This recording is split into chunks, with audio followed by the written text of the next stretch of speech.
أشهد أن لا إله إلا الله وأشهد أن نبينا محمدا عبده ورسوله صلى الله وسلم وبارك عليه وعلى آله وأصحابه وأزواجه المؤمنين وبعد. مجلسنا الثاني مع الشيخ محمود شبلي ومجلس كل بعض أمام محاضرة اللباط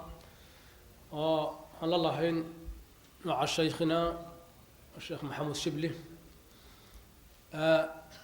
محاضرة معاند وحلي بأنا ماشي كسي سعونيس إن شاء الله تعالى إلهي وحان كبرينا سبحانه وتعالى إنه شيخنا وافتشيه إنك أنا دقيسي وحان إنه إلهاميه إن شاء الله إنك نكون انتفاعه وجزاكم الله خيرا وصلى الله وسلم على نبينا محمد. بسم الله الرحمن الرحيم الحمد لله رب العالمين وصلى الله وسلم على نبينا محمد وعلى آله وأصحابه أجمعين ومن تبعهم بإحسان إلى يوم الدين أما بعد. إلهي وحان كبريا سبحانه وتعالى حقي خير كينو نوافتشيه إيمانك التوحيد كان ينوسقه. waxaan u malaynayaa waa dadku qurbaha iska joogtaano iska sheekada iska rabtaan marka waa idinka isaga sheekayno hadal iska sheekeeyo la yiraahdana marba meel bay kula dardartaayo wadaadada mararka qaarkood ujeedda badan bay dhahaan oo meelo badan ay ka hadlaan markay rabaan si aan hal mawduuc loogu xayirin buu yiraahdaa mid ujeedda badan oo mar adduunka hadasho mar aakhira ka hadasho mar xasaawan noqoto mar beri waxaa dhacay noqoto marka waayahan dambana warbaahinta waay dambe nagu soo kordhisayo eray BBC-da ay bixiso qubanaha talaatada la yiraahdo wadada qaarkood koor kale ku magacaabaan waa inay qubanaheeni qubanihii salaasada oo kaleeto waay waxaan xalay wax ka sheegnay qayb ka mid ah talooyinka quraanka iyo sunnadu dadka ay siiyeen oo loo tilmaamayay si adduunyadooda u noolaan lahaayeen aakhiradoodana u badbaadi lahaayeen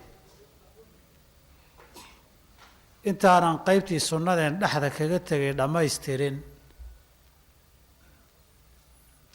mid qaloo qur-aanka aan ku bilaabayaa ilaahi subxaana wa tacaala si guud buu muslimiinta ula hadlay talana waa la siiyey taladaana waxaa loo sheegay adduunkan inay dan ugu jirto aakhirana ay dan ugu jirto ilahi wuxuu yihi wactasimuu bixabli illaahi jamiican walaa tafaraquu xarig ilaahay wada jir u qabsada oo niman yahow ha qaybsaminoo idinku ha iskhilaafina jumladaa kooban ee aayaddoos kitaabka iyo sunnadu si badan u faahfaahiyeen intan kooban ee aayaddu 3 arrimood bay tilmaantay wada jirka way tilmaantay sida loo wada jiri kara dadku isugu duubnaan karaanna way tilmaantay waxaa kaloo tilmaantay wada jirka haddii la waayo in baylah imanayso inba meel ka biyo cabayso aayaad kalena waxay faahfaahiyeen intaa qaybo ka mid a ilahi subxana wa tacala adna wuxuu inagu yidhi xarig ilaahay wada qabsada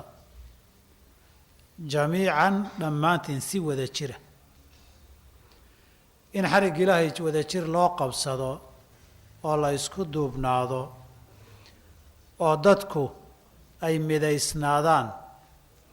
waa mabda' gaal iyo muslimba ay qireen wanaagga u leeh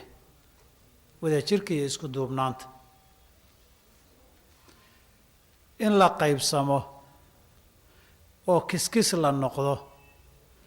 markaa shaatigii la dooniba ha loo xira qaybsanaanta ama sidii la dooniba magacii la dooniba ha loo yeelo diin iyo dunyabe islaam iyo gaalba aadamuhu waxay qireen aakhiraba intaan la gaarin adduunyada in lagu jabay oo dhib iyo rafaad badan lagala kulmay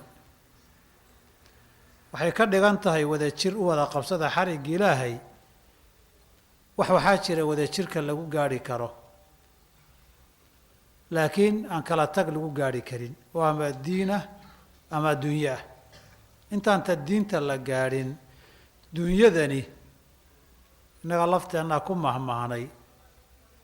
gacmo wada jir bay wax ku gooyaan baa la yidhi hadday wada jiraan waxbay gooyaan laakiin keligeed hadday noqoto cad ma goosan karto oo wada jirkaa gacan baa lagu gooyaa laleeyahay insaan aadama aad tahay dabiicadda aadamaha ilaahay ku abuuray cidlo kuma noolaado dee xayawaankaa duurka cararaya ee keligii dhirta iska daaqsanaya ma tihid qasab dad inaad la noolaato wey inkastoo la sheegayey halkiina waddankiina South Africa saxaraha Kalahari miyaa laygu yidhi aaggiisa dad sida xayawaankii duurjooga lasoo qabqabtaa jiraa laygu yidhi soo ma jiraan dad duurjoogaa jiraa laygu yidhi marana Australia tagayna dadkii waddanka loogu tegay qaybo ka mid oo aboriginal la yidhaahdo oo iyagana duurka ku jiraa jiroo lasoo qabqabtaa la yidhi umad la baabi'iyey oo duurka la geliyo waddamada deganaan jirtay wey laakiin duurka waxaa la marka hore cabsi baa bartay iyo carar markii duurka laga soo qabqabto dee markii show mid baa loo sheegay laba arrimood buu wuxuu akhriyey aragtidii Darwin ahayd aadamuhu asalkiisa daanyeer iyo waxbuu ka soo jeedaayo muddo markuu joogo soo ka soo dagaa geedaho dhogortaa ka yaraato xubnaha isdhaldhalka yaryaraado dabada iyo saynta ka go'do waa kalshow loogu sheekay haddana wuxuu maqlay South Africa waxaa jira dad duurjoogaho duurka laga soo qabto arday iga sheekeynaya wuxuu yidhi annagoo Azhar joogna buu cashir noo dhigay markaasuu wuxuu yidhi aadamuhu asalkii daanyeer bay ka soo jeedaan buu yidhi markaasaan nidhi buu yidhi macallin waxaa suuragal ma aha hadday jirtaa buu yidhi South Africa taga kuwa duurka laga soo qabto hadda dabadii sayntu ka go'ayso baa jiru yidhi shaal isaga isu geeyo daanyeer baa laga yimid iyo kuwa hadda duurka laga soo qabtaa on daanyeer dad noqonayo duurka laga soo qabanayo daba iyo sayn la muuqaatay laakiin de waxaa ka mid ku jira inay sayn iyo daba leeyihiin kale waxaan uga jeedaa duurkaa kuma jirtide dadkaad la noolaan daris baad la noolaan asxaab baad la noolaan dadaa shirkad la tahaadna noolaan dantaada wax aad keligaa qabsan karta ma jiro haddaad lacag haysato kii cuntada hayay baad u baahanta haddaad cunto haysana kii lacagta wataad u baahanta haddaad gaadhi wadato kii taayirka gadayaad u baahan tahay kii dhaqayaad u baahan tahay kii shidaalkii oilyadaad u baahan tahay makaanigii dayactirayaad u baahan tahay intaa ma isugu filanta adigu intaa mid walba hayana kii gaadhiga watay buu u baahan yahay darawalkii baad u baahan tahay dukaan haddaad furataan kii injineerka idin dhisi lahaaye shelfiska idin samayn lahaa sooma baahnidin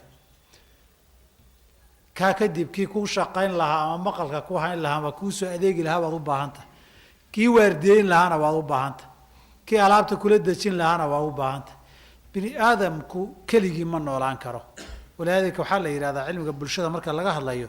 bini aadamku site dabiicaddiisa ilaahay u abuuray inuu bulsho ku noolaado bulsho haddii lagu nool yahay laba midun bay noqotaa bulsho dan wada qabsanayso meel u wada jeeda iyo mid is wada dabagoynayso kala jeeda haddaba bulshadu inay wada socoto dowladaha waxay qawaaniinta iyo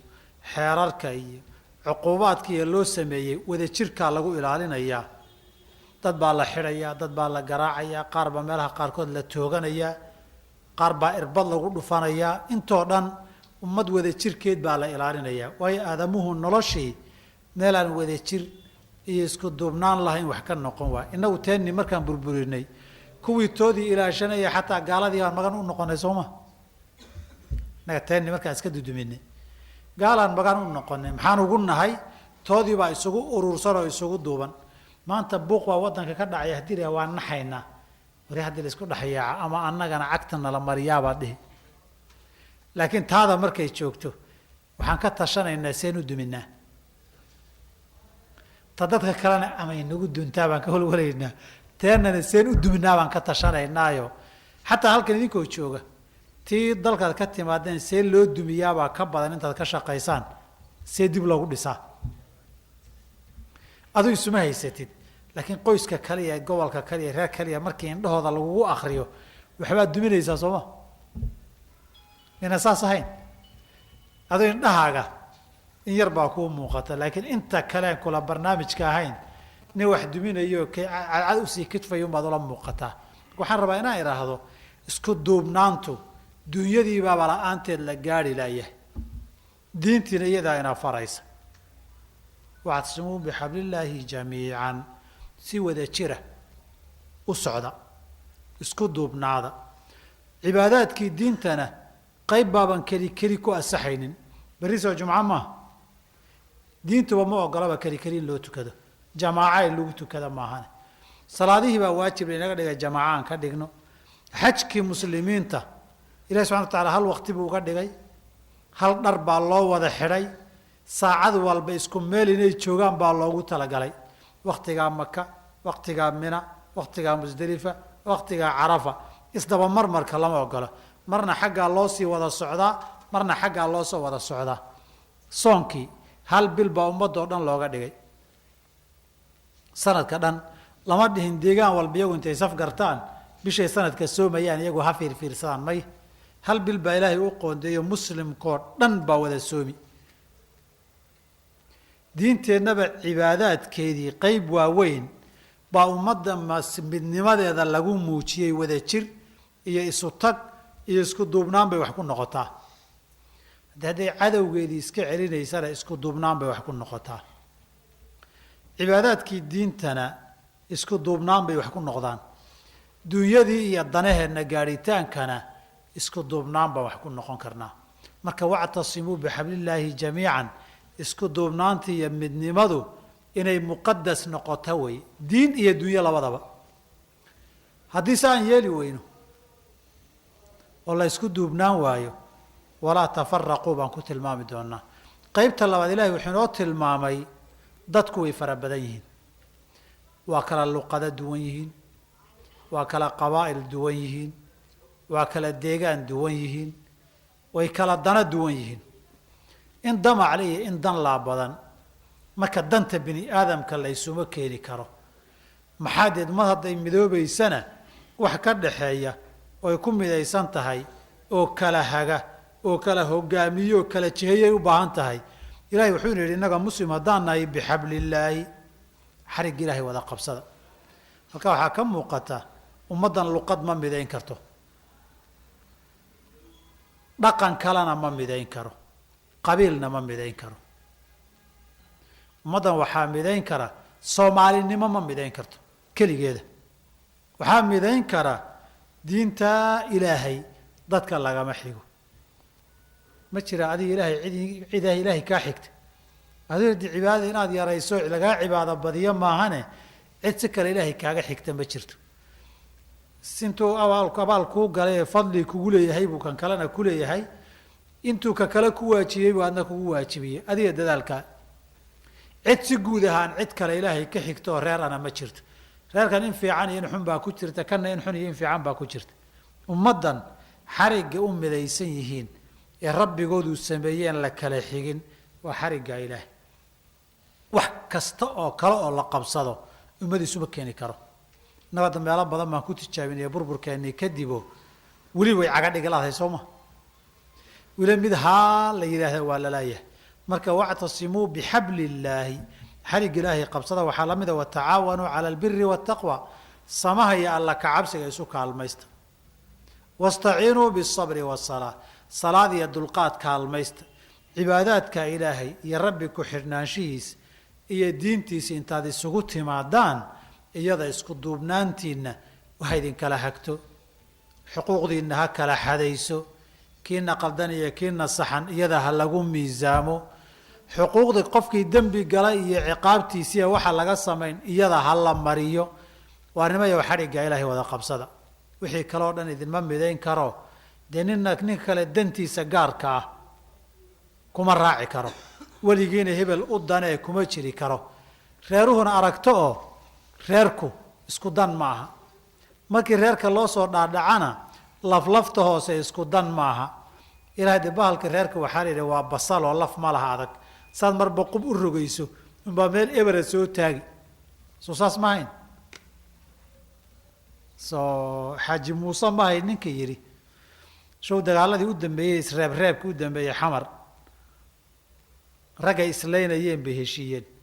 meel miisa isagoo raggii wada fadhiyaan baa la waraystay markaasuu wuxuu yidhi halkan waxaa fadhiya buu yidhi mujaahidiintii wada jihaaday ee kala jihaaday ee isku jihaaday hadalkaa hadal cajiib u ahaa ninka xaalado badan taariikh badan oo lasoo maray buu tilmaamayey dee markii horena waynu wada socon marka dambena basasha unbaa ina sii kala qaadi waynu kala yaaci marka dambena dee cirki iyo hawada sabayn mayne intaa ooda aan ku wada jirrayn baynu isugu soo noqon markaan shanteennii mid caydhinno afarteenna kale ka dhex tolan mid baynu caydhin saddexda kale ka dhex tolan mid baa la caydhin labada kale ka dhex tolan waxay siday isu wareegto markay isku mashquulaan kuwii la caydhiyey mid inuu soo galaa laga yaabaa oo soo yarnastay marka ciyaarta waxaa weeye midna xagga ha ka baxo midna xagga ha ka soo galo qubqacda sida loogu hayo kala qabtay baa yeedhi haddii la gaadho waa la dadaalay marka waxaan uga jeedaa inaan idhaahdo war niman yahow xarigga ilaahay baa dadka midayn kara haddii kale meelay ku istaagta ma leh maalinbay hoosun bay u degi habeenba hoos bay degi marka dambe bahbah bay tegi baheblaad iyo baheblaad kuwii aabbuhu wada dhalay bay bahbah tegi saas darteed ilaahay subxana wa tacala markuu leeyahy xarigga ilaahay wada qabsada qabiil lama wada qabsan karo oo uu kula sii daadegi dan maslaxad lama qabsan karo maalinka dambe nin walba dariiq gaaray la mari marka xarigga ilaahay inaan si fiican u qabsanno oon xarigga ilaahay ku midownana aayaddu wayna fartay walaa tafaraquu war ha kala tegina haddaad kala tagtaan adduunyadana waxaad noqonaysaan tii ilaahay ku tilmaamay fa inta doodaan ood iskhilaaftaan fatafshaluu watadhaba riixukum waa tabar beelaysaan waad tabar dhigaysaan awooddiinu waxay ku jirtaa isku duubnaan awood dhaqaale dheh awood caqli iyo maskax dheh awood aqooneed dheh awood ciidan dheh inta la isku duuban yahay bay dadku awood leeyihiin nin odaya waxaa la yidhi wuxuu dhalay 12 wiil markii uu sakaraadayey buu 12kii wiil isugu yeedhay markaasuu yihi wiil walowba 2 ulood ii soo go maxaad ku fali aabe anaa idiin sheegiye 2 ulood ii soo go nin walba 2 ulood buu la soo istaagay wuxuu yihi 2 ulood mid jebi dhash waa jebiyey adna jebi 12kii mid buu yihi jebiye markay jabiyeen wuxuu yihi 12ka soo hadhay isku qabta adiga jebi waa kari waaye adigana jebi markay kari waayeen wuxuu yidhi kelina saasaad u jircisan tihiin wada jirkana saasaad u adagtihiin ogaada haddaad isku duuban tihiin 12ka awlood ay jebi waayey baa tihiin haddaad laakiin mid u kala dhaqaaqdaan markaa mid walba meel lagu jebiyey baad noqonaysaan keligii soomaali waxaa kaloo tiri walaala isnacay wayna xoola yareeyaan wayna xabaala badiyaan maalin kasta waxaad ka cabaadaysaan meel heblaa la dhacay nin baa la dilay kanaa la boobay suuqii uu soo xumaaday lokeeshanadii waa laga soo cararay derbiyadaa la wada taagan yahay dee walaalo isnacay wayna xoola yareeyaan wayna xabaalo badiyaan waxaad ka cabaadaysaan maalin kasta waddankii baad ka sheekaynaysaan kaa dawlad heblaa gashay kaa dawlad heblaa qabsatay kaa qole heblaa qabsatay qole heblaa saana tiri qole heblaa nagu soo waxaysay qole heblaa nagu qalloocisay waxaad ka sheekaynaysaan waxaa weeye keliya markii ummaddu ay iskhilaaftay ay burburtay dee in la googoosto oo cadba maalin la cuno way fududaan sowma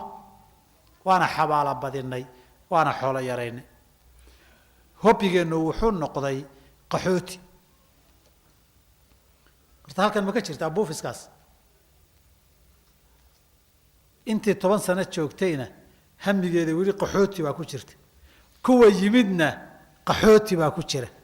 kuwa xaggii jooga waddankiina xaggee loo qaxaa baa ku jirta qaxooti hobbi kale ma lihin hadda waayahan dambe waa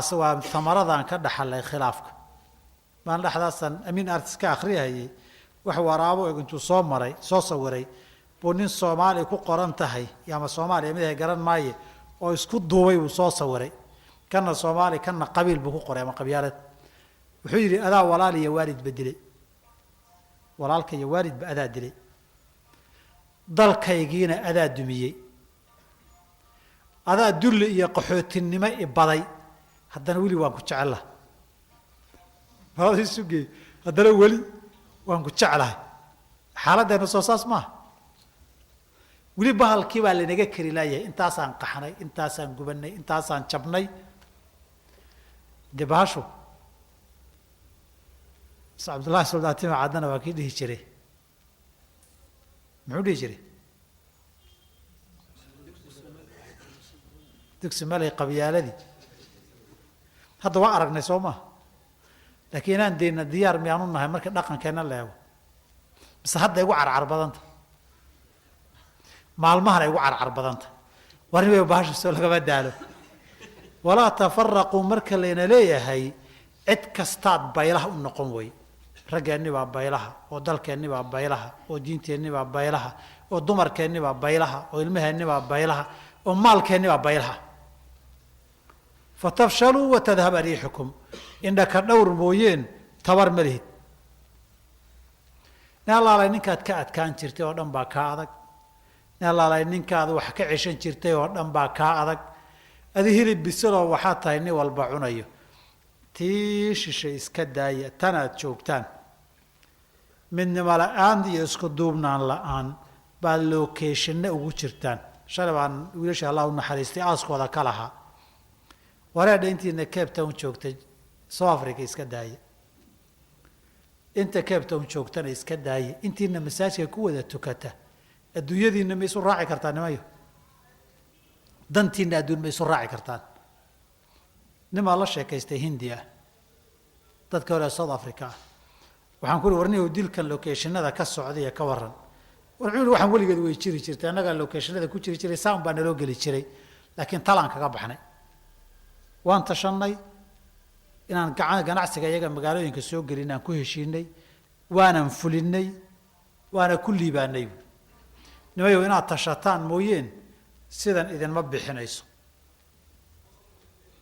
idinku midood ku fiicantiin Soomaali hadaatiin Soomaalida kala lamidtiin dan dad kale ama dulmi dad kale waad u midoobi kartaan waxna waa isugu darsan kartaan tusaas ma dadaan dulmino ama dad kale aan u danayno qaaraan iyo u dirra waa u midoobi kartaan laakiin inagu aan danaysanna uma midoobi kartaan warinayo diinta bal meesha iska dhigay dunyadiinii xataa ma garan laadiin intaasaad soo qarda jeexdan oo qaarada soo marteen dantiin idinkoo raadinayee warinayo dantiinina ma garan laadiin Soomaaliya gaaladani iyagoo gaala oo aakhara rumaysneen oo isku wadan ka imanin oo wax badan ka dhaxaynin boqol waxna isku diidan bay dantooda adduunka say isgarabka isu saari lahaayeen bay yaqaanaan idinkoo Soomaaliya oo isku luqada oo masaajidka ku wada tukanaya oo is wada yaqaana Soomaaliduna waa qoys kaliya qoys yar way Soomaalidu hadda inteena fadhiisano is wada wareysana badankeen meel baan qaraab iska soo wada galeynaa ninka is wareysataan waxoogaa markaad wadaba meel baa si dalaq gaaliban meel baa dalaq iska soo dhaxaysaan meel hadduu wax ka dhacana meel kastoo joogna dareenka wada qaadayna waa dhaweyd South Africa wiil dhagax lagu diray la lahaa Mareykan Yurub Afrika intaba waa laga mudaharaaday maxay iga galay ma lahayn laakiin hadda waxay maraysaa nimayo masaajidkan aan ku wada tukanno wax kale aan banaanka kala mar inaasu imaan wadaadadiina fariin waxa ku tiraahdeen nimayo masaajidka baanu ku soo tukane idinku masaajidka ku ekaada markaan ka baxnana reer baan isu abaabuleynaa waxay isu abaabuleysaan maxay tahay dantiina halkana maaha waa mid kale nin walba oo dhinac dab kaga shida waay dalkii balada inaga soo qaxisay dab iyo baasiin ku sii shuba waay xawareed xataa inaga wada joognay danteena halkana warnimayo dhageysta masaajidkan Sheekh Abdullah ibn soo qaada jumcada 400 ma qaada 500 dee shantiina 100 bishii min kun ran hada isku darsataan soo half milyan ma half millionka ganacsi intee dhan bay idiin furtaa labadii bilood bay isku daro oo sanadkii 6 ganacsi oo capitalkoodu yahay 1 milyan oo ran furta ma wiil baa idinka baahan lahaa location idinka galo u shaqo doonto ma baydan u baahateen waa 500 hadda masaajid ku tukanaysa kaliya haddii aad 1000 qof noqotaan oo min kunana bishii waa milyan sanadkiina waa 12 milyan shilin tol iyo qaraabiya Soomaaliya ha u dirina masaajid iyo wadaadana ha u dhiibina idinka tiina saa u noolaan lahaydeen lacagta soo doonateen u shaqaysan lahaydeen xoolihii aad u dhalin lahaydeen waxa rabtaan aad u gaari lahaydeen warnimada waxay soo darsan kartaano locationada nadda la isugu hayay isaga soo bixi kartaan wactasibu jamiican ta wada jirkaas faa'iidadaas uu adduun idin leeyahay aakhirintan la gaarin aakhirana faa'iido idin yeelan oo ganacsiyada waaweyn oo leediin hadaad heshaan dugsigiina masaajidiina salaadihiina jumcooyinkiina xorbaabad u noqonaysaanba waar meeshan ku sii cararaysaan inay nimayo gudo dhurwaaga ee inta yar musqushiya ee jikadiya ee jiifkiya ee ganacsigiya waar nimayo waa sida ee cidlada ah ee nimba maalin nadhown la idinku hayo waxay saa u dhib badan tahay haddana aad ku dhimanaysaan jumca male jamaaca male wehel male muslim agtii male warmayo tii inta iska daysaan mid kalena iska wadaysaan ilaahay ilaahay wada jirka markuu ina farayo war ha qayb sameeyay leeyahay hatta adduunyadeena iyo danteena baa ku jirta laakiin Soomaali baa tihiino dad kale aan wuxuu tarnoon qaaraan isugu daro iyo ummad kale aan dulmin oo lacag isugu daro waad awoodaan 1 milyan baad soo urureysaan saacada gudahood laakiin haddaad tiraan war inagu seen u noolaanaa aan isu nimaadna wallaahi way fiican tahay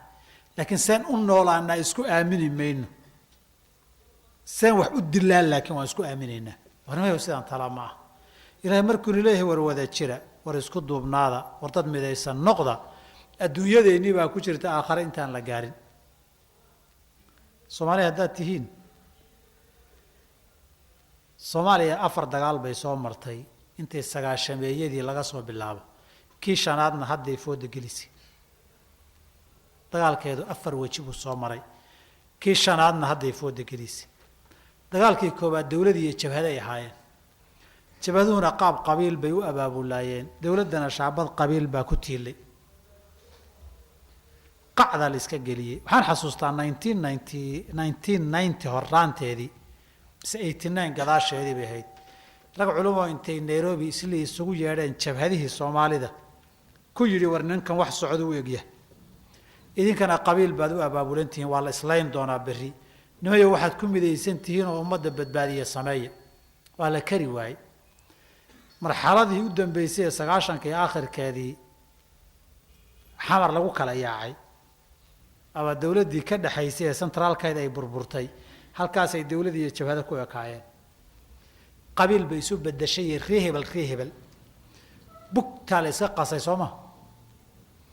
wax qaxa iyo wax dhinta iyo wax baabaa iyo wax isdhaca iyo waxaad ogtihiin ilaahay un ka deeqayo xaalkiisa aad ogtihiin baabilowday waxaan maray beede inta badan dadka aan wajigooda arkay daayarta inta wixii ka dambeysay ama dhasheen ama aqliyeysteenba muddaan ku jiray bahalku hoos buu inoo daadagay raas buu tagay ray buu tagay jifa reer hoos uu tagay waji saddexaad baan u gudubnayo qabiil suraadsigii baa yaraaday qabqablayaal bay isu bedeshay dhowr qabqablayaal oo qandaraasyo qaata oo cidii qandaraaskoodu soo galo ciduu dooniba ha ahaadee hawshooda ka qabsada bay isu bedeleen laakiin iscayrsigii qabaa'ilku accident marmar dhaca mooyeen waa yaraaday laga yaabay de nin qabqablaha meeshuu joogo nin reerkoodu ku badan yahay inuu ka yar cabsada laga yaabo reer baa kugu yar kic uu yiraahdo laakiin ujeedadiisu reer ma aha kaana wax kale uu kaga cabsaday isaga laftiisa intuu qashu dabka saari lahaa ciduu deyn lahaa lama arko muddaan ku jiray waa la gubtay baan ku waa la bas beelay qabqablihii baa la nacay oo wejigii labaad iyo saddexaad labaadee moogta saddexaad jabhado qabiil qabqable kii afraad xarbu shuyuukh buu noqday dagaal wadaado afarta geesood baa sheekh hebel ka wada dagaalamay soo mahayn sheekh hebel alxamdu lilaahi rabbi alcaalamiin wadnahaa ku guy xagga sheekh hebel alxamdu lilaahi rabbi alcaalamiin war hayaan darina soo wada sheekh ma ahayn xarbu shuyuukh baa dhacay qaybtii kooxaha iyo qabqablaha shaati sheekh baa bedelay alfulaani baa bedeshay ashaa suuq yeelatay ninkii alla baxa baa suuq yeeshay villa soomaaliya sheekh shariif baa alxamdulilahi ka yidhi magaalada dhexdeeda iyo meelo kalena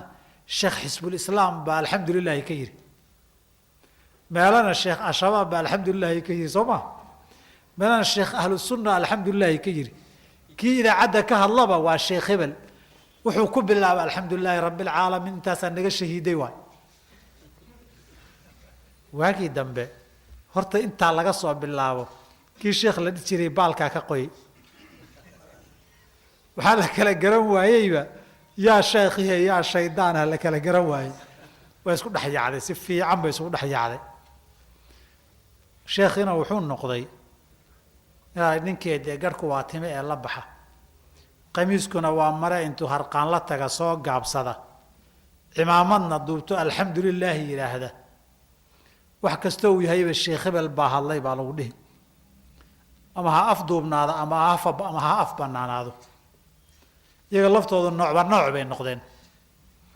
muddaa bugta la ysku hayay wax la reebaa yar iyaga laftoodu waxay tabari ka gaabisay maahane umayna turin dadkii dadka looma turin ilaahu sheekha naga qabaa ka dhacday ilaahu ka sheekh la yidhaahdo rabbow naga qabaa ka dhacday nin kastoo dan lahaana soomayda arag ku shalay woo loo dhahaa oo maanta qamiis iyo cimaamad intuu qaatay sheekh hebel laleeyahay oo badan soomayda arag agoo halkiisii buu joogaa meeshay bahashu u tiilayna weli waa fadhiyaa shalay qabqabla aad u taqiineen maantana waxaa loo bedelay sheekh hebel miyaynan saas ahayn waxaa la yidhi munaasabaad badan baan ku sheegay reer soomaalida waxay taqaanaa sanadkiiba maro la akhristo oo qabaa'ilku xoolo akhristaan oo hilbo qashaan reer baa hilbo qalad lahaa meelaha la isaga yimid marka nin iyo wiilkii geel ka yimid oon salaadba aqoon baa ka mid ahaa markay yimaadeen hilbihii baa waxaa la yidhi warawe reerkii maanta masaajidkaa munaasabadii laga dhigay baa la yidhi masaajidka markay yimaadeen duqi hilibkana waa rabaa dee nin lagu cadcadoo boor badan oo soo weysaysan masaajidka haddii lagu arkana isma qabanayso wuxuu yidhi aabe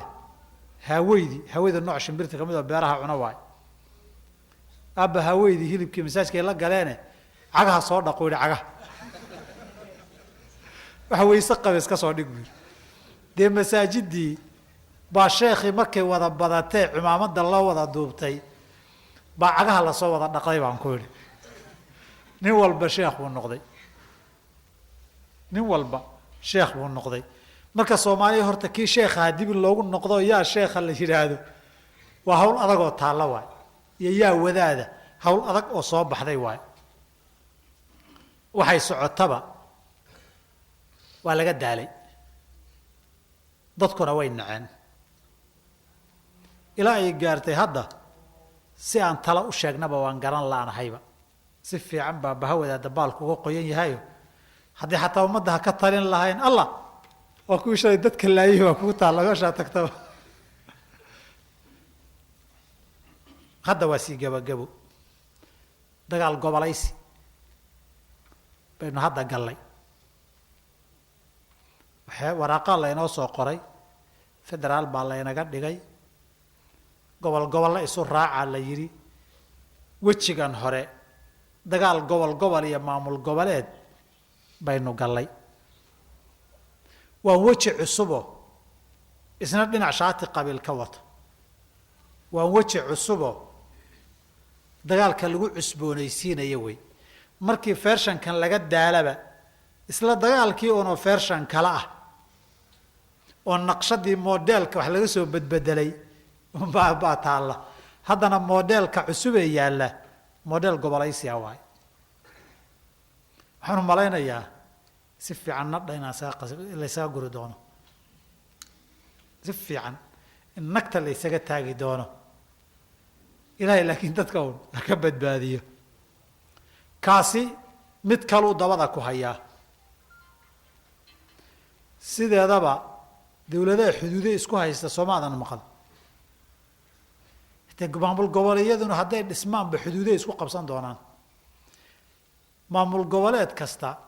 xariiqin xuduudoo qabaa'ilka kala saaraysa ma jirto tuuladan oo gobol hebel ka tirsan reer hebel baa degan laakiin gobolka kaley u badan yihiin gobolkii maamul goboleed buu raacay dheh tuuladiina xaggay raacday kuwan xagga ka raacay waa minority oo saami badan looma ogola kuwan kale xagga raacay loo badan yahayna kuwa maqnaanshahooda wax badan bay ku waayaan tuuladu xaggay raaci iyo raaci meesa xaggay raaci waa wax dawladuhu isku haystaanoo maamul goboleedyo xuduud isku haysta meel fogba maxaad u aadaysaan puntland iyo somaliland maxay isku leynayeen xuduud ingiriiskii ka tegay baa intan martay iyo intan reerkan ay u dhasheen oo xaggan ay mari soo mahayn bal idinku waxaad fiirisaan hal gobol oo haaliban aan reeruhu isdhaafin deegaanku aan isdhaafin iyo tuulooyinku balferiya ma jiraan xataa hadday maamul goboleedyo markii aynu aada isugu dhammaano nadha iska taagna ay dhismaan haddana maamul goboleedyadu xuduuday isku qabsan doonaan nadhaa la iska taagi doonaa kaasi ma wejigan uu a iyo b noqon doona mise weji kaleoo lixaad buu noqon doonaa ma garanayo warka nuxurkiisu wejiyada badan yaan meesha waxbaba kusoo hadhin wey baabka qaxitaanka iyo xeryaha qaxootigana kuwo cusub baa laynoo furi doonaa qacda ha ku hayso qaxana ha loo sii furo beri dhulku cidlaha noqda waay hadda si la yeelaba la garan maayo haddii la dhihi lahaa dadka diin ha lagu badbaadiyana baallaha qoyan baan idin idhi adeer diinta aad noo sheegaysaan soo tii aan soo aragnay ma aha unbaa lagu dhihi hadda dadkani haddaad fiirisaan anigu ma tegin dhulka jamhuuriyadda ah laakiin dadka ka yimid intaan dagaalka wadaaduhu gaadhin bay dadku diinta uga dhow yihiin intuu dagaalka wadaadadu gaadhay labadaa laanee dhexe bay dacwadii iyo dadku diinu soo istaagga kaga fiican yihiin inta ka soo koraysa inta ka soo koraysa haddaad hadasho allah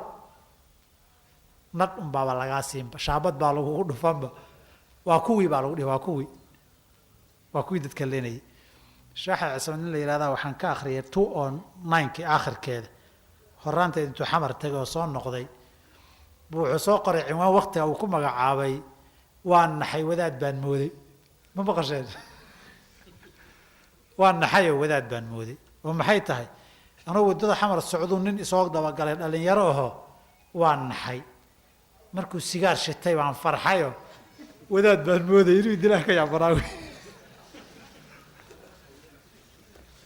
waad hadduu sigaar shida ninkan kale ku soo dabagalay waxunbuu kugu haystaa baa la yidhi oo nab laakiin markuu sigaar shito waxa ugu badan oo kugu sameeyo waa inuu mobile iyo kaabao yidhahda kolba qoraalkan baan ka akriyay de anuu ma tegin idinkaa laga yaabaa qaarkiin inuu joogo iga ogyahay haddaan niraano war dadkii soo noqda hadda qaarkiin bixablillaahi markaan ka hadlaya xarigga hala wada qabsado qaar baa yar didsanaayo wadaadku mutii hore ugu soo wadaana dhala baa laga yaabaa dadka diinta xataa in la nacsiyaa loogu talagalay wax badan oo socdana ilaahay unbaa xaalkii og asraarta ilaahayba ogo markuu isagu wax caddeeyuun baynuu dayn doonaa marka waxaan rabaa inay idhaahdo warnimada waxaasoo dhan oo dhacay dee tii jabhadiya dowlad qabiil baa isu layseen kadibna qabiil baa isu layseen haddana waad mar kale aad tijaabinaysaan qabiilkii oo maamul goboleed ku magacaabane hal marun bayba ahayd magaca diintii bal marar kalena aan tijaabina iyadana iyada lafteedu bal marar kale aan ku dayno hala ogolaado waxaan rabaa inaan idhaahdo wada jir la-aan waa waxa halkaa ina dhigay wada jir la-aan waa waxa lokeeshinada aada ugu baaba'aysaan. wadajir la-aan waa waxa qaxootiga aada ugu hamiyeysaan ka idinka dambeeya. maanta halkan haddii sbonsarada la yar furo, caawa telefoon baad wada qabsanaysaan, walaa meeshan ay ka furantay lacag baan kusoo diraya, soo carar baad wada dhahaysaan sooma. waaba ummad kii maqnaa iyo kii joogayba hamiga laga fikiraya waa qax. qaar doon layso, bad ku dhammaada, qaar burcad layso, qaar saxara ku baabaa, ama waan dhiman ama qaxooti baan heli. labadaa aan dhinto intaan qaxooti waayi lahaa, halkaas naga maraysaa. marka ilahay markuu leeyahay wactasimuu bixablillaahi jamiican, haddiina amarka ilaahay intaan qaadano maalinka horreeyaba aan isku duubnaan lahayn, intanoo baylaha maynaan noqoneen. dadkeennuna baylaha ma noqdeen, dalkeenni iyo diinteenni iyo dunyadeennuna baylaha ma noqoteen. laakiin markay saa noqotay, magacuu dooni hawatee, ninkii muraad kaa leh uu kaa muraadsan, uu kaa shaqaysan. mid adiga ah oo muraadka la fuliyana waayi maayo. marka wactasimuu bixablillaahi jamiican walaa tafaraquu, warnimayahu qaybsanaantan ha laga daayo, inba geesu socodkan ha laga daayo, inba meel kullisitaankan gaarka ah ha laga daayo. oo dadkii iyo dalkii waad ka soo maqan tihiine waxaad u qaban doontaan ilaahay baa oge. tiisa ninkii wax tara baa mid kalena ku dara. tiinna halkan joogta nimayow isugu duubnaada, diintiinna iyo dunyadiinna. markaasaad annaga wax noo qabanaysaa. annaga waa ku farxaynaa haddaan arag idinkoo isku duuban oo dunyadiinnii shaqaystay oo magaalada galay oo dad la tartamay oo hanti iyo maal samaystay haddaan aragnana waa idinku farxaynaa. haddii kalena dhammaanteenna waynu wada nixi, waynu wada calaacali un. dhammaanteen waynu wada nixi oo waynu wada calaacali. waxaan iska noqonay aliley uhin kala badin weyde. alla waxaa dhacay laa ilaah. ummaddan hadday isku duubnaan lahayd, laakiin ficil aan u bedelo. waxaa ka mid a waxyaaba ilahi inooga dardaarmay subxaanahu wa tacaala aayaad kale oo qur-aankiisa ka mida. wuxuu yihi qul haadihi sabiilii adcuu ila allahi calaa basiiratin ana waman itabacanii wasubxaana allahi wamaa ana min almushrikiin. waxaa inooga dardaarmay diinteenna oo hadda aan ka soo sheekaynay lafteedu marxalad dadka iyo dalka baaba-ooda qeyb ka mida inay rag ka dhigeen. baa halka ilaahay nagu tilmaamayaa diinta lafteeda iyo xarigga ilaahay sida loo qabsanayo. nabigaa waxaa lagu yihi alay slam waxaad dhahdaa anigu dariiqayga kan weeye, kitaabkaa iyo sunnadaa weeye. aniga iyo ciddii i raacdaybana diin aan naqaan baan dadka ugu yeedhaynaa oon gaadhsiinaynaa. halkaa waxaa laynagu dhiirigeliyey diinta aan qabsanno, laakiin qabsashadu ha ku salaysnaata aqoon iyo barasho. diinta yaan marti laga noqon. waarnimayo magaalada markaad timaadaan, luuqyadeedii iyo gawaadhideedii iyo laamiyadeedii iyo luqadaheeda waad barataan. iyada diinta barashadeeda maxaa gaalgaal ka dhigay? diinta in la barta maxaa diidaya? da iyo waayeelnimo waanaguho ma diido. oo 60 jirkii yurub galay, afka yurub buu ku adeeganayaa. qur-aanka markaa u sheegtana waan waayeelo carabka ay adkaaday buu ku dhihi. af jarmalna wuu baranayaa, wuu ku adeeganayaa. bal adigu si dheh. af jarmalna wuu baranayaa oo ku adeeganaya. af talyaani buu baran. 60 jir baadiya laga keenay, isagoo talyaani habar talyaani la hadlayo wax ka iibsan baad arki. adaro qur-aanka maad barati markaad dhadana wuxuu ku dhihi waan waayeelo carabka ay adkaaday. cilmiga barashadiisa lagama waayeelo. saxaabadan ina soo gaarsiiyey radia allahu canhum, wuxuu nabigu u yimid oo islaameen iyagoo rag waaweyn oo waayeela, iyagoo reerala oo carruurtoodu reere leeyihiin bay islaameen. intay nebiga la joogeen bay diintii barteen. dad culummo oo taariikhdu ay xustana way noqdeen. marka diintu waxaa laga rabaa dadka culimmada iyo dadka ducaadda iyo ummadda guud ahaan diintan ku dhaqankeeda si uu u saxnaado. wadaadka bugta ana aada isaga ogaato, kaba cagaha soo dhaqday, cimaamadda beenta ah xirtay, calalkan marada ana gaabsadayna una kugu dhuumanin. diintii in la bartay u baahanta. diin aan la aqoonin laguma dhaqmi karo. diin aan la garanaynin lama fidin karo. laguma midoobi karo diin aan xaqeedii iyo baatilkii iyo xalaashii iyo xaraamtii la kala garanaynin laguma dhaqmi karo. ummaddu waxay ku midoobi kartaa inay diinteeda barato oo asaaskeedii ay wada garanayso kow inta aynan garanayna waa la ina hagayo fasaluu ahla dikri in kuntum laa taclamuuna la yidhi haddaydan garanayninna dadka yaqaana weydiiya waxaa u ayaan daran markii aqoon la yidhaahdo ha la ixtiraamo waxaan ka dhignay diintii ugu qaalisanayd haddaad maanta maxkamad iyo leedahay oo looyar baad u tegi isagaa xeerka iyo waddanka yaqaanaad dhihi wuxuu ku yidhaahdaa samee baad samayn soo ma waraa saa yeeli maaye dhihi maysid isagaa war waxana say tahay marka lagu yidhaahdo haddii isagaa looyar ahoo yaqaanaad dhihi dhakhtar haddaad u tagto oo wax kuu soo qorana maxaad samayni waad raaci waramayna sidan ahayn haddaan ku dhaho adi maadaa yaqaanaad dhihi isagaa dhakhtar u eh hadaad guriga wax dhisdhisayso ood injineer keensato isagaa yaqaanee taasaa ka dhig labadaa la isma saaro kaa halkaa laguma dhajiyo markuu ku yidhaahdo waayahay baad dhihi diinta markay noqoto horta wadaadku ha inoo dambeeye aan moolin aad dhihi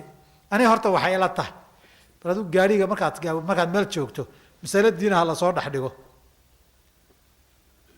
labadaba waad arki horta aniga waxay ila tahay markay soo u wareegto bal horta wadaadka aan weydiinahay warada tan maxaa ka dhigay tanaba aakhari adduun taabanayse haddii wadaadka toos intii loo weydiiyo diintu saasay qabtaa la yidhahdana mid madaxa gelgelaya oo badan baad arki isagiina ma yaqaan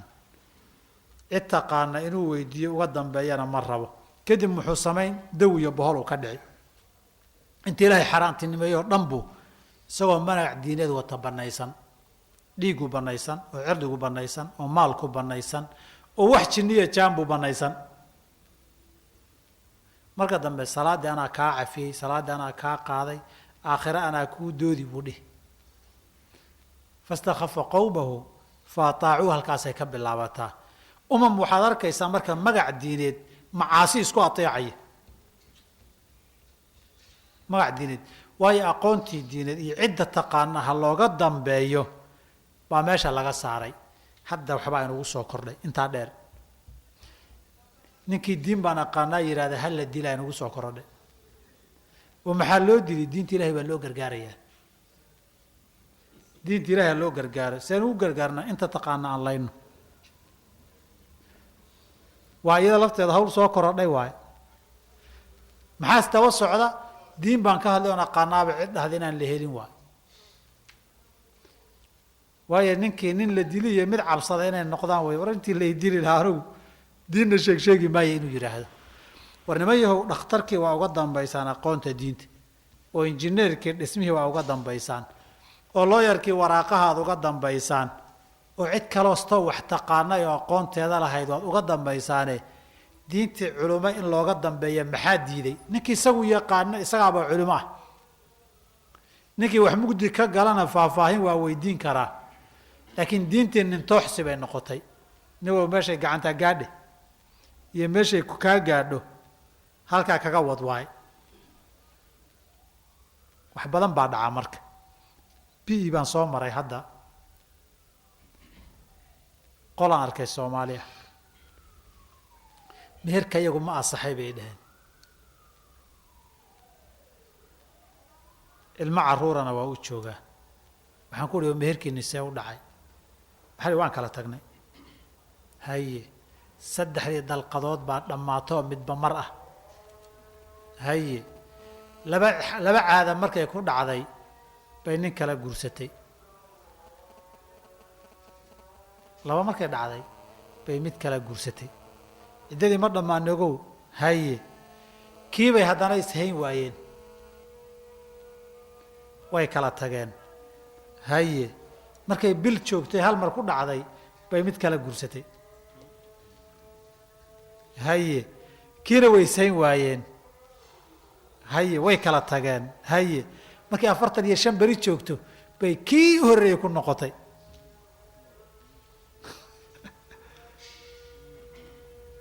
oo yaa idinku yidhi meherku waa asixi annaga nala noqotay intaa iyagaa isu fatwoonayay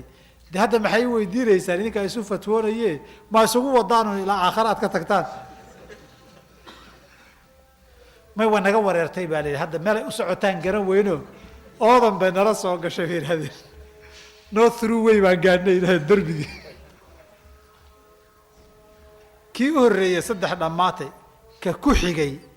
ciddadii horeon dhammaanin bay guursatay hadduu furayna markay bil joogtay 3 bilood calaala qalay joogtay haddii ha saxiixataa baa la guursa kii marka baxayna 45 beri ilma caruurana kii u dambe kii hore lagu soo noqday baa kadib ilma caruura dhalay ilmuhu ma xalaal baa imise qas baa soo maray waxaanu xasuustay reer baadiyaheennii dawada lagu soo qoray dhihi jiray soo dawo ma aha waxa ku haya isi aniga waxa ku haya kule dawa lagu soo qori warada xanuunka kuma hayo soo xanuun ma cunaysaa adna way haya isi marka warnimo yahow markay diin noqoto ama qofkii yaqiinay noqda ama fasalu ahla dhikri noqda oo wixii culimadu sheeg wixii mugdi ka gala faahfaahin weydii wixii kalena waxay ku sheegaan iyo talada ay ku siiyaan iyo masalada ay ku sheegaan qaado haddaad taa qaadanin adna aadan aqoonin maxaa dhici waxaa dhici wax badan xilli aan filaya inay ahayd 1998 miya mise 99 bay ahayd bay hooyo Soomaaliyeed ii timid waxaa tiri sheekhow wiilal baan dhalay wiilashu waa kala aabbo waana rag waaweyn haddaan dhinto inay hantida isku laayaan baan ka baqi intaan noolahay inaad ii dhexashiisaan rabaa waxaan ku ihi maba xumee hantidu maxay tahay waxay tiri waa guri qaniimo ah guri aan qaniimo u helay 2 qoys oo ilmaadeer oo isku dhow baa meel tuulo Soomaaliya isku laayay qolaa laga adkaado laga ceyriyay guryahoodii la qaatay way qaniimadu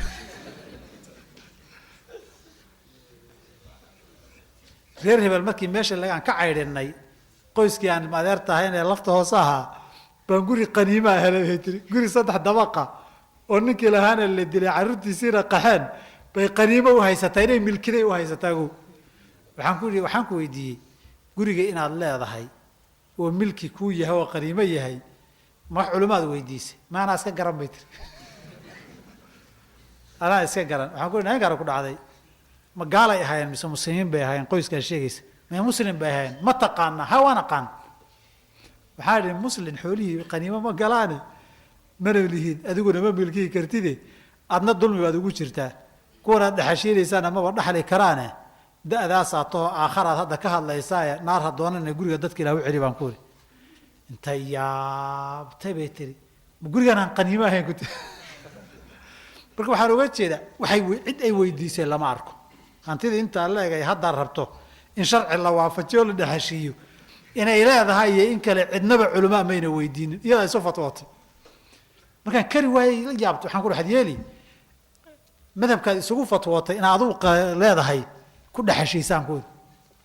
dhaxalkana ku islaam qaybinaya maahe diintaad isugu fatwootay inaad qaniimo ku leedahay waradii ay wiilashaadana ku dhexashiisaan ku ama ka iska dilaan aniga laakiin mar dambe ay ula soo noqonay dhaaf bala kugu dhacday waxaan uga jeedaa warnimayo dhiigeenni iyo maalkeenni iyo cirdigeenni isu fatwood baan ku baabsanay 9 baa magaalo Soomaalidu aad magaalooyinka aad isugu laysay kamida baa qole i weydiiyeen marka iyaga joogay qolana weerar bay ku soo ahayd waxay dheen guryahanagii baan joognaa waana lagu soo weerarayaa inaan difaacano baan xaq u leenahay Soomaalidu waa jihaad dagaalka iyagu markaas waxaan ku iri idinku imisa sanad magaalada haysataan waxay dheen 2 sano 2 sano ka hor yaa haystaan ku iri hebel iyo hebel qole hebel haysatay dheh waa ka qaadeen Soomaha ha markaad ka qaadayseen ma guryihiina joogteen oo mujaahidiin baad ahaydeen baan ku iri way isfiiriyeen waxaan ku iri okay kuwan idinku soo socdo markay idinka qaataan ay 2 sano joogaan kuwa ka daba iman iyagana waxay dhihi doonaan guryahanagii baan joognaa mujaahidiin soo badniin guryaheena lagu soo weeraray Soomaalidu waxay qaaraanka isaga ururiso markay xiisad qabiil timaado iyaga isu fatwada Soomaa xaq baan u leenahay isdifaacno xaq baan u leenahay ma culimay weydiiyeen mise iyagaa isu fatwooda uga wuxuu fatwooday dad baa la layn oo maal baa la burburin oo cirdi baa wax loo dhimi waa muxaramaadka shariicadu ugu adkaa wey hey wadaad looma baahna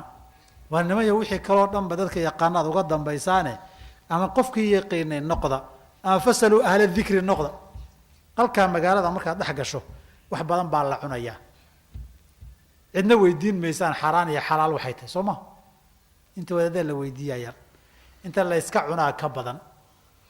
marka warnimayo ganacsigiinii iyo shaqadiinii waxaad adduunka ku noolaanaysaan aakharana dembi iyo ajir midun baa ka socda ilaahay subxana wa tacaala wuxuu farayaa halkan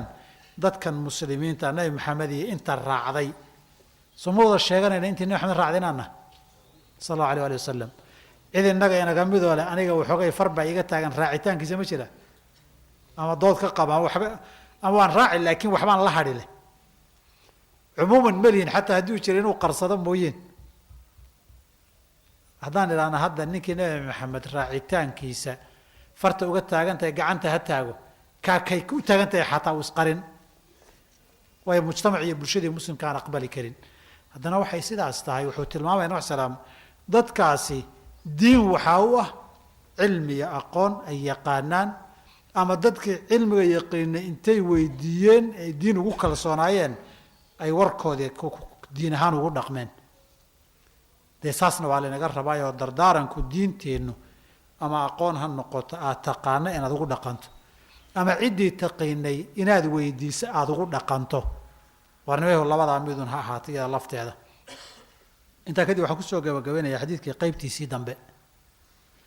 shalay waxaan marray shantii dardaaran 3 baan marray midda afraadi waa xiba linnaasi maa tuxibu linafsika takun musliman bay ahayd ittaqi lmaxaarima takun acbada annaasi warda bima qasama allahu laka takun agna annaasi waxsin ilaa jaarika takun mu'minan waaxiba linnaasi maa tuxibu linafsik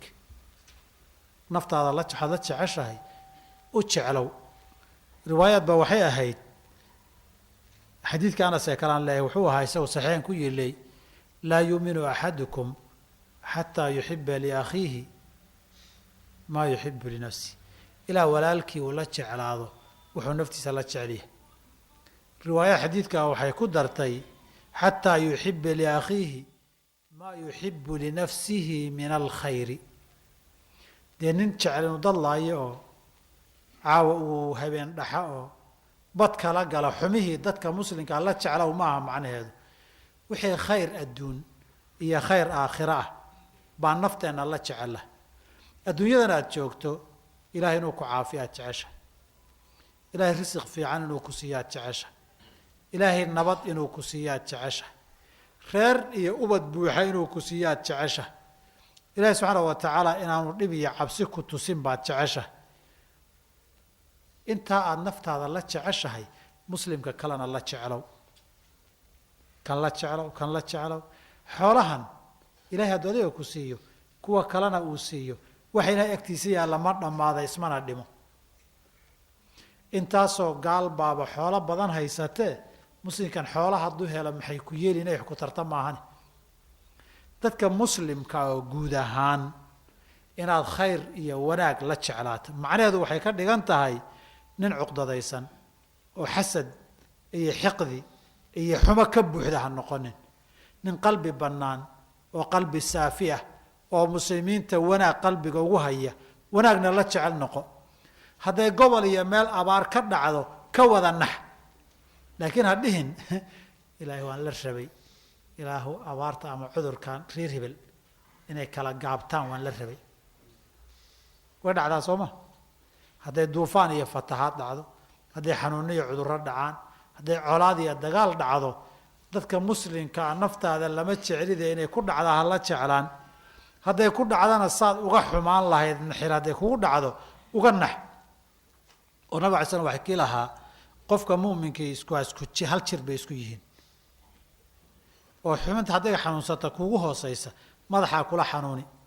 hadduu dhinac muslimiintu ka xanuunsadaan inaad la xanuunsataa lagaa rabaa abaarihii markay dhaceen qaxootiyada kenya aada loogu soo qaxay dadkaan ugu tagnay waa tagnay meeshaan tagnay dad aada u tabaalaysan oo haween iyo caruur leh waxaan la kulannay dad badan oo markay ku warramaan wadnuhu ku dilaacayo ilmo kayaan waddada intaan dhigay markaan wadi waayey baan ka soo tegey intaasoo hooyo waxaan aragnay iyo reero qof waayeela markuu socon waayeen isku baabi'i gaadhnay waddada dhexdeedaan kaga soo tagnay xoola intay abaari ku dhacda hadho oo waddo lagaga tagaan arki jirnay waa markii ugu horreysay dad bini aadan oo abaar iyo gaajo waddada loogaga tegayo dadkii sidaas ahaa oo dadka diifta iyo baaba-a ka muuqda aad la yaabayso kuwaa intay burcadeeyeen bay waddada u galeenoo inta sahaydaana ka furan dumarkana fara xumeyn waa isla soomaaliya ogow waxaase iiga daraa meeshii baan tagnay dadkan maalinkaa la kulannay dadka ugu badan ufurow iyo qansax dheeray ka yimaadeen dhowr kun oo qof baan meeshaa kula kulannay dadka maana wada gaadhi karin gaaladii caddaanka ahayd baa ordaysa oo kii urur qeybta raashinada iyo hebel bayden la dhihi jiraan isugu tagnay maalinkaas qaxootiga dhexdiisaan isugu tagnay iyo xeryihii cusba dadku dabayl bay fadhiyaan marka xataa dadkii soo qaxee yimid geeday hoos fadhiyaan iyaga iyo ilmihii dabayshii bac xataa looga xidha lama hayo waan soo marnay waan soo noqonay marka nairobi soo galay anoon xaafadayda gaadhin baa nin is aragnay markaasuu yidhi xagee ka timid halkaasaan ka imid hawl adagna waan arkaye nimayo gudiya dibadba dadkii gurmad bay u baahan yihiin baan ku iri saa ii fidiyey wuxuu yidhi reer hebel baad leedahay hadda wax ururiya reer hebel baad leedahay wax ururiyu yidhi talaya waxaan ku ihi laakiin kuwa aad ciddiina ana way ku jiraan baan ku ihi kuwaan soo arkay kuwa ciddiina oo soo qaxayna waa ku jiraan markaasuu yidhi ya ninka bahasha meeshay ka maraysa taa lama raba dee waa xiba linnaasi maa tuxibu linafsik qof muslim oo walaalka oo tabaalaysan oo baahan waan la rabay reer hebel iyo u gargaari maayo waa reer hebel innaga inaga suura gashaa innaga inaga suura gashaa dadka muslimkaa qof u laabanaan oo wanaagga la wada jecel oo khayrka la wada jecel intuu naftiisa la jecel yahay inay faa'iido gaadho iyo intuu naftiisa la jecel yahay dhib inay ka badbaada la jecel noqo naftaadii oo kale ka soo qaad qofka muslimkii waa naftaada oo kaleeto wey saa inaad noqotaa lagaa doonaya markaasaad muslim fiican noqon kiisu run sheego qalbigiisuna makhmuum yahay waa lagu celiye waxaa makhmuum maxaa looga jeedaa qalbigiisu ku jira qalbigiisuna nadiif yahay nadiiftii uu fiirsira wuxuu yidhi laa baqiya qalbigiisu kuma jirto qofkaasaa ilaahay agtiisa ugu fadli badan markaasaa la jeclaata wanaagga kalaadna allaha ku siiyo maba aadan hesheen haddaadan u ducayn dadkaa muslimka walaalaha waxaadan hesheen intoo kale allaha ku siiyo malag baa kugu dhihi aday waddan kugu jirtaa soo maarti aakhirana jannaad ku geli adduunyadiina intoo kale allaha ku siiyaa laguu dhihi isagaba adoon eegin adayba dan adduuniya aakhira kugu jirtaa adduunkana dan kalaa kugu jirta warnimayaho qofku hadduu cuqdad qaado handicab buu noqdaa caqligiisu waa handicab waxtarkiisa iyo mustaqbalkiisa oo dhanna waa handicab oo qof curyaana wey qofku hadduu cuqdad qabo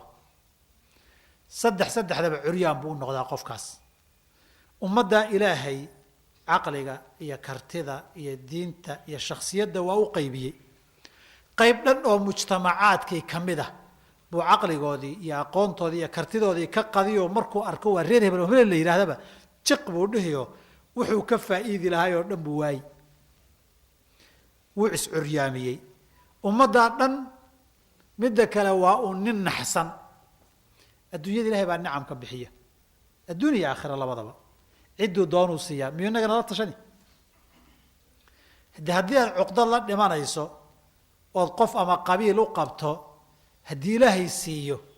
adu kama celin kartid hadduu rabo inuu siiyana adig kaala tashan maayo weligaaba nax marka intanay heleen jiq intanay heleen habaq intanay heleen habaq fallaadhu baa wadnaha kolba kaaga dhacaysa waana dembi ogow intaa naxdintaada aakharana dembi baa kugu socda adduunkiina maantao dhan unbaad foorartaa ood galluuban tahay adigii unbaa nin la dilay oo la dulmiyey oo la caydhsaday oo laga adkaaday baad u eg tahayo maantao dhan un muusaa leeyahayo waxaad moodaa inuu qandhaysan yaho o jiriyaacaysan yaho fallaadhan baa ku taalla war ninkan maxaa ku dhacay isgalluubay u cuqdadaysan yaha lagu dhihi soo sama dhahdaan ina isgalluubaya de ninkaa cuqdadaysan inaad isgalluubto ood walwasho ood maantao dhan fikirto ood mashquulsho ood isku buuqdo ma dad baad wax yeeshay mise adaa wax iswaxyeelay ilaahay nicamka isgalluubkaaga dadka kaga qaadi maayo laakiin adun baa wax isyeelay adduunka xataa waxbaad is yeeshay marka nin waxaabaad noqon jiran qalbigaad ka jiran tahay galluuban oo qandhaysan oo fallaadhun ku taalla maantao dhan qofkaas si saliim oo saxa uma fikiri karo in saliim oo saxa u fikiri kara maaha mar kalena diin ahaan buu handikaab u yahay di intaasoo dembi a ku socoto xasadku xasanaadkaaga oo dhan buu baabi'iyaa ninkii ibliis la dhihi jiray muxuu naar ugu waarayso xasadun maahayn si aadam ilaahay nicamkaa u siiyey dee baashii qabyaaladii aadan markii la abuuray soo bilaabatay xasadkii baa dee ilaa hadda yaalla walidaalika soomaalidu qabaa'ilkeeda qabiil yar iyo qabiil tiro badan bay ahaan jireen weligood deegaanka soomaaliduna waagi hore de baadiyaha waa la islayn jiray soo ma waxay dhihi jireen qabaa'ilka badani de soomaalida qaar baa laandheera u taqaana kuwa yaryarna laangaab u taqaana meelaha waxaa laga jira laangaab waa ahlu naar bay dhihi jireen warmaa maxay markaad dhahdana cuqdad buu buuxaa bay dhihi jireen ogow hadda way garanayaan cuqdadii iyo xasadkii naar lagu galo waxaad tirahdaba cuqdad buu ka arkaa dee inagu waaba roonaanay haddee 1991 idna culimada wuxuu iga sheekeeyey markay xiisada qabiilku nagu cusbayd baan wacdi meel u tagay buuri markaasaa nin baa sheekh horta ciddaa tahay noo sheeg buu yiri markaasaa yidhi maxaa sababa dadaanna wax ka dhegaysanay nin baa jire ciddaad iyo qabiilkaaga sheeg buu yiri markaasaa waxaan idhi buuri markaan dhammeeyo haynoo ahaato may haddaadan noo sheegin warkaagu nama gelayuu yidhi markaasaa waxaan idhi buuri intaad i dhegaysato soomaalidu lahjada iyo deegaanada luqadda waa la iskala dhadhamiyaaye dhadhanso nin ku dhex dhaqma iyo mid la dhalay baa badane sheeg ninkaasi cuqdadii waxay gaadhsiisay xataa ciddii khayr u sheegaysa inuusan ka yeelin cidda uqdadaysna hadday tahay annaga wadaad ree hebel muxuu noo sheegi lakin waa caadi soo ma xiisadan soomaaliya ee dambe ee hadda maxkamadihii iyo ka dambeysay xilli maxkamaduhu dhalanayeen baa niman dhowra ii yimaadeen waxay yidhahdeen arrintan warlordka iyo lala dagaalamayay bay waxay yidhahdeen arrintaasaan fatwo diina kaa rabnaa anu markaasaan dhowr bilood baan joogaayo yurub baan ka yimid waxaan ku uhi warniyo soomaaliya waxaa ka socda war uma haye duurkaa yurub baan ku jiraye bal horta ii warrama warlordki iyo wixii bay iiga warrameen qolyaha ku kacsanna iiga warramaan kuhi maxay yihiin iyagu iyaga iyo qaybahoodii bay ii sheegeen waxaan ku lehi dee kubaridii kugu soo booday weeye ba horta waxoogay ha igu soo degto dadkana aan warwarayste ii soo jiiraya lakiin hal wax baan idiin sheegay baan ku uri waxaad ii sheegteen hadduu run yahay mar waad u xiisoon doontaan baan ku uhi warlord waxaad ii sheegteen hadduu run yahay saad igu sheegteen yahay mar warlordka waad u xiisi doontaan baan ku uri maxaad ka wadaa bay dhaheen waayaha adduunku saasay tilmaamayaan wadamo badan baana lagu soo tijaabiyey baan ku uri mid saa ii fiiriyey wuxuu yidhi wadaad ree hebela waxa waan ka sugayey waan kala tagnay maalinkii dambe isagoo qoyskooda dharbaaxo xun ku dhacday isagoo murugaysan i yimid maalin khamiisaa wax dhaceen jumcadii buu ila soo tukaday anuu mawduuc kaleon ka hadlayay baan khudbadii kaga hadlay khudbadii ka yimid mixraabka iigu yimid wuxuu yidhi waxaanaa dhacaya masaajidiina kagama hadlaysaan waxaan ku niyo maalinkii ma garan aan hadalkaa ku yidhi markaasuu yidhi haa waxaanaad ka hadlayso tacsidiisa anu maalinkaasaan dhamaystay baan ku yidhi laakiin waagii waa kaadsaa lahayde hadda warran baan ku yidhi waxaan moodayay nin baa igu soo baxay marka xataa wixii nasiixe ee loo laysu sheego wadaad ree hebel aniga wuxuu ii sheegi ninka waaba jiran yahayba salaaduu ku daba tukanayo hadda waxaan mararka qaarkood gaadhnay ninkayna tukanaya waayo ninkayna tukanaya wa ayaan mararka qaarkood gaadhnay hadda tiibaa yar fududaatay laakiin maalmahan halkeedii bay ku socotaa 91kii bay kor isugu shareertay sooma meel jinni oo Jubbaland la yiraahdo ba 91kii baashi ku celisay Allah musta'an marka warnimayo waxaad yeeshaan muslimka inuu u laabanaan yahay baa la rabaa haddii waxaa dad iyo dal burburay arkaysaan haddaan cuqdad iyo xiqdi iyo xasad intaan iska dayno aan isu laabanaan lahay wax kasta xal iyo wanaag baan u heli lahayn laakiin waxaan tale heli lahayn iyo waxaan tabar iyo tayo yeelan lahayn cuqdad iyo xiqdi aan isu qabnay iyo nici qabaa'ilka unba halka ina wada gaarsiiyey dariskaan u kala cararay niman baa waxaan kula waree dhahaya xamar iyo kismaayo isu dhow warqadaha DC iyo Nairobi la isu marinayo ama halkan ka dhawaan lahayd boosto toos in laga sameeyo ama ka dhawaan lahayd innagii waxaan maraynaa hadda isma fahmi karnee cid kale hanoo kala dabqaado sooma cid kale hanoo kala ergeysaan maraynaa maxaa sababay dadku haddaan isu wada qalbi bannaannahay horta burburka meena gaadheen ciddan aan bannaanka ka keensanayna maba aynaan keensanayn innaguna ismaynaan weynin kadib waxaan ku heshiinay inagu waxa lagu heshiiyey ceeb mooyeen canaan ma keeno laakiin waxaan iska noqonay uun gudinta ku goysay nimaa waxay goysay wuxuu yidhi maada goynine qayb aniga kugu jirto geed ku yiri bay yiraahdaan geedka wuxuu yidhi haddaan daabka aniga leey gooyin loo gelin nimaada goyseen ciddan waddan bay qaadato waxay samaystaan leenahay innagu haddaynan dabada ka wadin ma sameeyeen waxaan arkayso waa dunuubtii iyo macaasidii aan galnay oo cuqdada iyo xasadka iyo isnacu kow ka ahaa markaasaa darteed xalku wuxuu yahay oo keliya waa xibba linnaasi maa tuxibu linafsik waxaad naftaada la jeceshahay khayr iyo wanaaga dadkaa muslimkaa la wada jeclow cuqdada iyo xiqdiga iyo isnaca iyo isdabagurka iyo isdabagoynta iyo isboqnogoyska iyo waxaan xumaha inaan iska dayno halaan idin weydiiya marka bal dalkii waa fara badan yahay oo ballaaran yahay intiina South Africa saa inaad yeeshaan ma noo bilaabi kartaan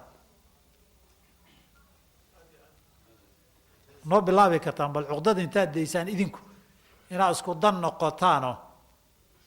bal isku duubnaataan noo bilaabi kartaan allah ina waafajiya khayrka waa idinku dheereeya raalli ahaada laakiin mayo hawshaasi hawl sahlan ma aha naf iyo shaydaan baa weheliya bahal telefoon la yidhaahdana iyo website la yidhaahdana badday baasiinkay dab ku sii shidaan marka qolo walba ilaahay intii laga baqo dadka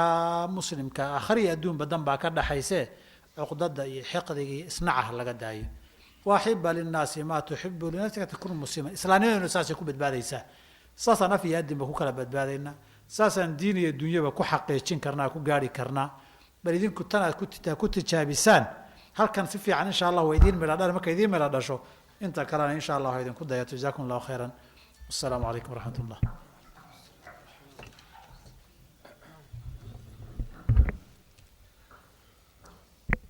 نسأل الله سبحانه وتعالى أن يجعل هذه المحاضرة في ميزان حسنات الشيخ وأن ينفعنا بما سمعنا فعلا جزاكم الله خيرا موضوع أصدق دينتو إنا فرتي إنا المذونه كلا تقني إسكدينه ومثل اللي بانتنا آخر إدنك بأكو جروي حيا لمن نمضنا ورحمد إن حارس كلا تقنا عذاب وي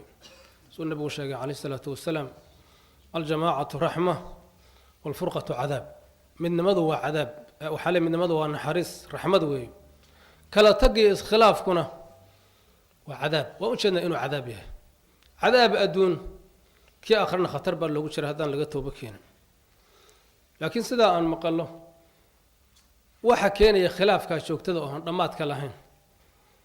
وحاو بدن حسد كا عقدها وحيابها أن الله ماهن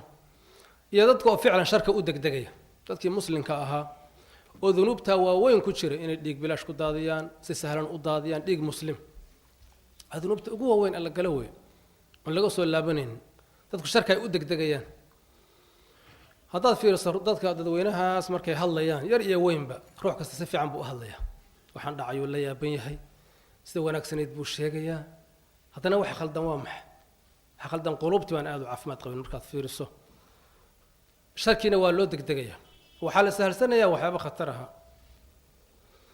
niman dhowraa maalin iigu yimid xafiiskan masaajidka asa waxay dhaheen sheekh waxaan rabnaa niman reer hebela yaa tashaday waxay ku tashadeen inay wax naga dilaan oo inaan anaga naga mida ay dilaan marka waxaan rabnaa intaynan naga dilin annagu inaan ka gaadhsiino iyaga aan wax ka dilno horta waxaan ku idhi sheekh hebel ma ku jiraa wuu ku jiraa bay dheh raggaa tashaday oo arrintaa go-aansaday waxaan ku idhi arrintaas uma badna inay saa ku tashadeen uma badne arrintaa hubiya dib ugu noqda intaydan wax tallaabo qaadin waxoogaa waan wacdiyey waxaan ku idhi arrintaa waxaad ku iskhlaafteenna ka wada hadla insha allah dib bay ugu noqdeen waxaa caddaatay nimankaasu inay go-aanka ayna ku tashan oo iska ah male awaal waxayna ku sigteen nimankaas intay degdegaan nimankaa inay wax ka dilaan laakiin ilaahay wuxuu waafajiyey masaajidka inay horta soo aadaan marka hore oo ay ka dhammaystaan macnaha arrintaa tallaabada inay sax noqonayso soo ma ah macna lama laha in wax la iska dilo